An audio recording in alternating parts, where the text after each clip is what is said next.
তোমরা কেমন আছো? আশা করি ভালো আছো। আমি শেখ সাইদার রহমান, বসুরহাট গভর্নমেন্ট হাই স্কুলের সিনিয়র ম্যাথমেটিক্সের টিচার। আমি মূলত 9-10-এর জেনারেল ম্যাথমেটিক্স, কেমিস্ট্রিও ক্লাস নিয়ে থাকি। আজকে আমি তোমাদের যে ক্লাসটা নেব, অনলাইন ক্লাস, সেটা আমি বোর্ড ব্যবহার করব না, মুখে মুখেই বলার চেষ্টা করব। নেক্সট টাইম বোর্ড ব্যবহার করব।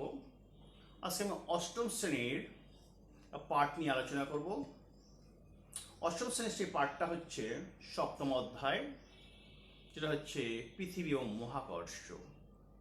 অষ্টম শ্রেণীর যে পার্টটা আছে, সপ্তম অধ্যায় পৃথিবী ও মহাকর্ষ।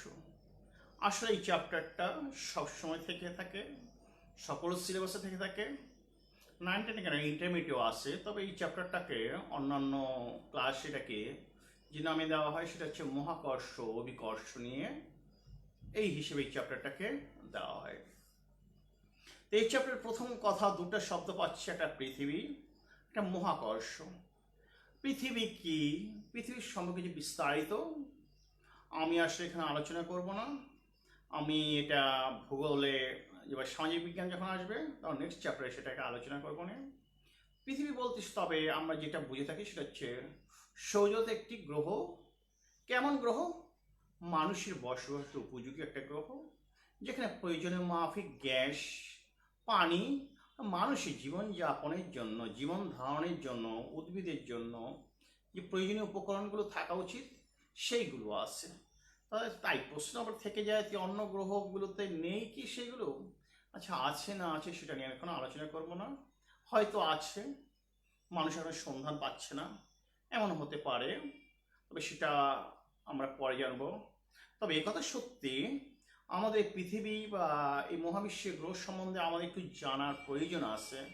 না হলে দেখা যাচ্ছে আমরা অনেক সময় হয়তো অনেক জায়গায় একটা কথা বলতে গিয়ে একটা ভুল ইনফরমেশন দিয়ে দেবো। যেমন কোনো এক মিটিংয়ে, আমি যেখানে মিটিংয়ে কোনো একটা যাক উচ্চপদস্থ একটা লোক বললো, মানুষ পৃথিবী কেন, মানুষ বৃহস্পতিতেও বসবাসের স্বপ্ন দেখছে। আসলে ব্যাপারটা উনি বলেছে হয়তো, কিন্তু আসলে বৃহস্পতি, বুধ, শুক্র, পৃথিবী, মঙ্গল এছাড়া বাকি গ্রহগুলো এখনো জমাট বাঁধেনি, প্লাজমেটিক স্টেজে আছে। কেউ গ্যাসিয়াস স্টেজে আছে, গ্যাসিয়াস স্টেজ আর প্লাজমেটিক স্টেজ এই পর্যায়ে হয়তো আছে। তাই ওইখানে জিনিসটা একটু রং হয়ে যাচ্ছে যে ওখানে মানুষ বসবাস করবে। আসলে সলিড এখনো হয়নি, আমাদের একটু জানা উচিত, যাক সেটা যাক। এখন আমি তাহলে যে জিনিসটা নিয়ে আলোচনা করতে যাচ্ছি, মহাকর্ষ নিয়ে আলোচনা করতে যাচ্ছি। মহাকর্ষটা কি? মহাকর্ষটা কি? আসলে এই মহাকর্ষ সম্পর্কে যে সূত্র প্রদান করেছেন তিনি হচ্ছেন একজন পদার্থবিজ্ঞানী এবং গণিতবিদ, sir Isaac Newton. Sir Isaac Newton আসলে তিনি যে গণিতবিদ, পদার্থবিদ এমন নয়, বহু পদে, বহু শাখায় তার পদাচারণ ছিল। তিনি মহাকর্ষ সম্পর্কে 1665 সালে, ওই যখন তার 23 বছর বয়স, তখন এই মহাকর্ষ সূত্র অবতারণা করেন।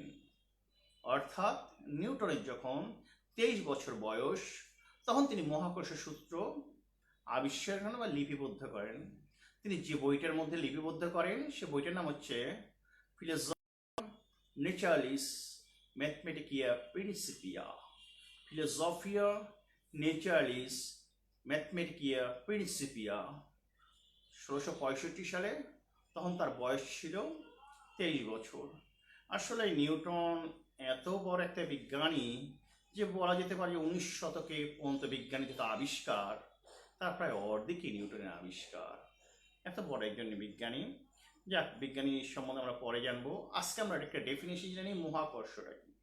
বিশ্ব ব্রহ্মাণ্ডে, এই ইউনিভার্সে যে কোনো বস্তু, একটা বস্তুর মধ্যে আকর্ষণ করছে, অ্যাট্রাকশন, আকর্ষণ করছে, এই আকর্ষণকে বলা হচ্ছে মহাকর্ষ। তাই মহাকর্ষটা কি? এই মহাবিশ্বে দুটি কণার মধ্যকার যে আকর্ষণ, তাকে বলা হচ্ছে মহাকর্ষ, তাকে বলা হচ্ছে মহাকর্ষ। এই মহাকর্ষ সম্পর্কে নিউটনের সূত্রটা কি? মহাকর্ষের সম্বন্ধে নিউটনের সূত্র হচ্ছে, এ মহাবিশ্বে প্রতিটি বস্তু কণা একে অপরকে নিজের দিকে আকর্ষণ করছে। আমি আবার বলছি, এই মহাবিশ্বে প্রতিটি বস্তুকণা একে অপরকে নিজের দিকে আকর্ষণ করছে। এই আকর্ষণ বলের মান, দিস ফোর্স, এই আকর্ষণ বলের মান বস্তু কণা, পার্টিকেল, বস্তু কণা দুটি ভরের গুণফলের সমানুপাতিক। ভর, মাস, যাকে বলি মাস বা ম্যাস যাই বলি না কেন, মাস, এই ভরের গুণফলের সমানুপাতিক, অর্থাৎ ভরের প্রোডাক্ট হবে এবং প্রপোর্শনাল, এবং এর দূরত্ব, দেয়ার ডিস্টেন্স, এই দূরত্বের বর্গের ব্যস্তানুপাতিক, বর্গের ব্যস্তানুপাতিক। এবং এই বল বস্তুকণা দুটি সংযোজ্য সরলরেখা। তাহলে নিউটনের মহাকর্ষ সূত্র কি দাঁড়ালো? এই মহাবিশ্বের প্রতিটি বস্তুকণা একে অপরকে নিজের দিকে আকর্ষণ করছে। এই আকর্ষণ বলের মান বস্তুকণা দুটির ভরের গুণফলের সমানুপাতিক এবং এদের দূরত্বের বর্গের ব্যস্তানুপাতিক, এবং এই বল বস্তুকণা দুটির সংযোগ সরলরেখা বরাবর ক্রিয়া করে।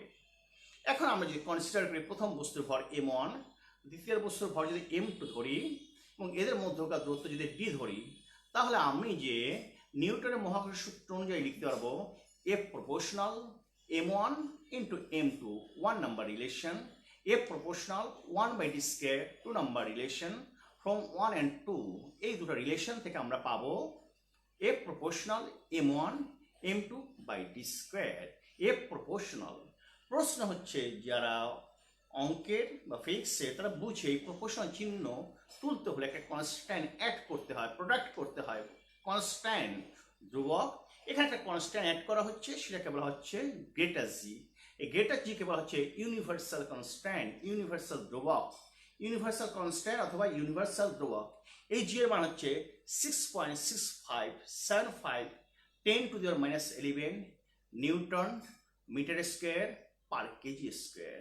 এই গ্রেটার জি এর মান হচ্ছে 6.6575 into 10⁻11 newton meter square per KG square. এই কনস্ট্যান্টটা অ্যাড করতে হয়। তবে এই কনস্ট্যান্ট কি সব জায়গায় কাটবে? হ্যাঁ, এই কনস্ট্যান্ট চাঁদে মহাকাশে সব জায়গায় এই কনস্ট্যান্টটা প্রযোজ্য হবে। তাহলে আমরা কি পেলাম?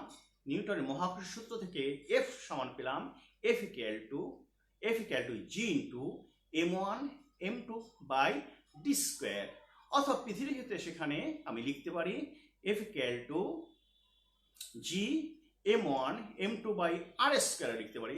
এরপর তো r আর d এর সেম, r বলতে ডিস্টেন্স আর d বলতে ডিস্টেন্স হচ্ছে, r বলতে রেডিয়াস অফ আর্থ কে বোঝানো হচ্ছে। এই ধরনের আমরা গ্রেটার জি এর মানটা অবশ্যই জানতে হবে, না হলে আমরা ক্যালকুলেশন করতে পারবো না।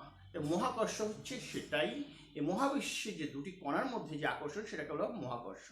এখন প্রশ্ন হচ্ছে মহাকর্ষ ছাড়া আরেকটা শব্দ চলে আসে, অভিকর্ষটা কি?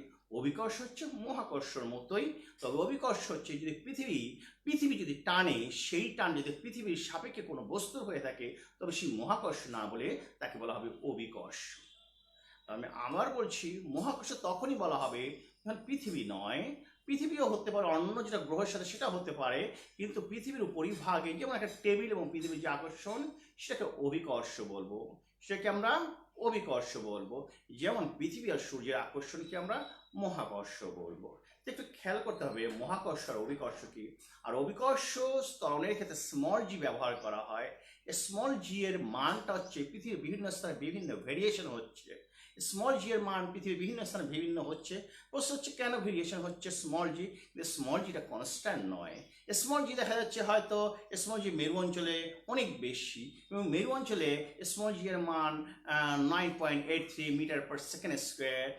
আবার যেমন বিষুবীয় অঞ্চলে জি এর মান সবচেয়ে কম, সেখানে হচ্ছে বিষুবীয় অঞ্চলে জি এর মান হয়ে যাচ্ছে 9.78 metre per second square.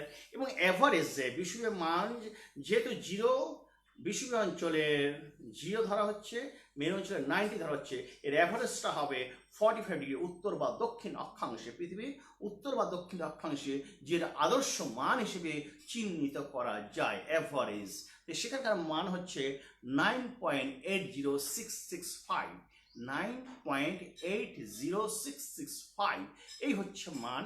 Higher ক্লাসে এই মানটাকে ব্যবহার করা যেতে পারে, তবে আমরা যারা নিচু ক্লাসে ক্লাস 8-এ পড়বো সেক্ষেত্রে আমরা 9.8 মিটার পার সেকেন্ড স্কয়ার ব্যবহার করলেই হবে। ক্লাস 9-10-এর জন্য আবার যদি আমরা পড়ি তো 9.81 মিটার পার সেকেন্ড স্কয়ার ব্যবহার করলেই হবে। এখন পৃথিবীর বিভিন্ন স্থানে জি এর মান বিভিন্ন হয় কেন সে নিয়ে আমরা অবশ্যই আলোচনা করব। স্মল জি বলা হচ্ছে, তাহলে একটি জিনিস খেয়াল রাখতে হবে, গ্রেটার জি আর স্মল জি এর মানের ভেরিয়েশন হচ্ছে, গ্রেটার জিটা universal constant, but small G হচ্ছে মাধ্যাকর্ষণ ত্বরণ, এটা ভেরি করবে, জায়গা ভেদে ভেরি করবে। স্মল জি এর মান জিরো হয়ে যেতে পারে, জিরো হয়ে যেতে পারে, কোথায় হতে পারে জিরো?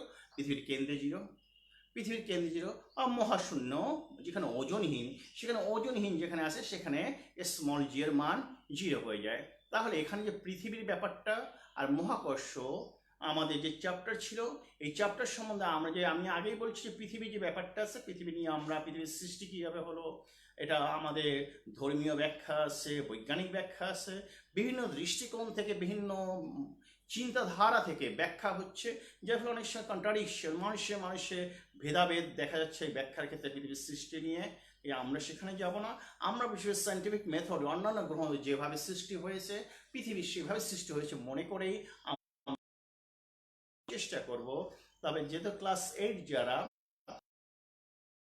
পড়লে হবে, আর যারা ক্লাস 9-10 বা ইন্টার পড়বে আরো ব্যাপক পড়তে হবে, মহাকর্ষ বিকর্ষ নিয়ে আরো ব্যাপক পড়তে হবে। এই কারণে মনে করো একটা হয়তো রকেট ছোড়া হচ্ছে, যদি রকেট ছোড়া হয় তাহলে এটা কত বেগে ছুটতে হবে, এগুলো হিসাব প্রয়োজন আছে।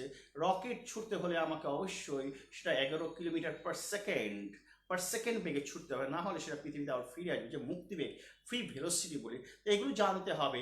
অথবা আমরা যে একটা স্যাটেলাইট ফিট করব, বা মহাশূন্যে একটা স্যাটেলাইট ফিট করতে হবে, মহাশূন্যে একটা স্যাটেলাইট যদি ফিট করতে হয় তাহলে পৃথিবীতে ওটা টেনে নিয়ে নেবে, তাহলে একটা বেগ, মুক্তিবেগ শুধু তাই নয়, মুক্তিবেগের ওপরেও একটা বেগে ফিট করতে হবে, হয়তো 21 কিলোমিটার পার সেকেন্ড বেগে এই স্যাটেলাইটটা ঘুরতে হবে।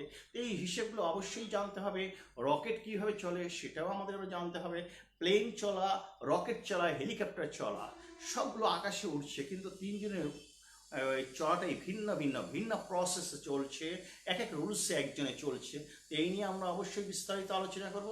আর আমি বিশেষ করে ক্লাস 8-এর জন্য বলবো, যারা 8 তারা একটু ফলো করবে, 9-10 বইটা একটু ফলো করার চেষ্টা করবে, আর যারা 9-10-এ পড়ো তারা ইন্টার বইটা একটু ফলো করার চেষ্টা করবে, এতে তোমাদের ব্রেনটা একটু আপগ্রেড হবে। আজকে যেহেতু ইন্ট্রোডাকশন ক্লাস, আমি তাই বেশি কিছু বলছি না। আর আমি বিশেষ করে ইংলিশ ভার্সনে লেকচার দিয়ে থাকলেও আমি বিশেষ করে তোমাদের সুবিধাতে ক্লাস 8-এ যারা আসো, নিচু ক্লাসে যারা আসো, তাদের স্বার্থে আমি আসলে, বা তারা আসলে এখানে ইংলিশ ভার্সনে অনেক ছেলেমেয়েরা পড়াশোনা করছে, বা এখন না অবশ্যই মোর আপডেট বলা যাচ্ছে। আর বিশেষ করে তোমরা যখন পড়বে আসলে ইন্টার পর থেকে কিন্তু আসলে বাংলা ভার্সনে বাংলায় পড়াশোনার স্কোপ নেই, যাই বলো না কেন, কমপক্ষে যে ভারতীয় বইগুলো সেগুলো ইংলিশ ভার্সনে, কাজে তোমরা একটু ইংলিশে অবশ্যই একটু চর্চা করবে, স্পোকেন সাইড একটু চেষ্টা করবে। বা আমার যে ক্লাসগুলো আছে, আমি নেক্সট থেকে অবশ্যই বাংলা ক্লাস, যেহেতু অনেক স্টুডেন্ট বলছে স্যার আমি বাংলা হলে একটু ভালো হয়, তাহলে সেই সেন্সে আমি ভাবছি আসলে বাংলায় হয়তো লেকচার নেক্সট থেকে আমি দেওয়ার চেষ্টা করব।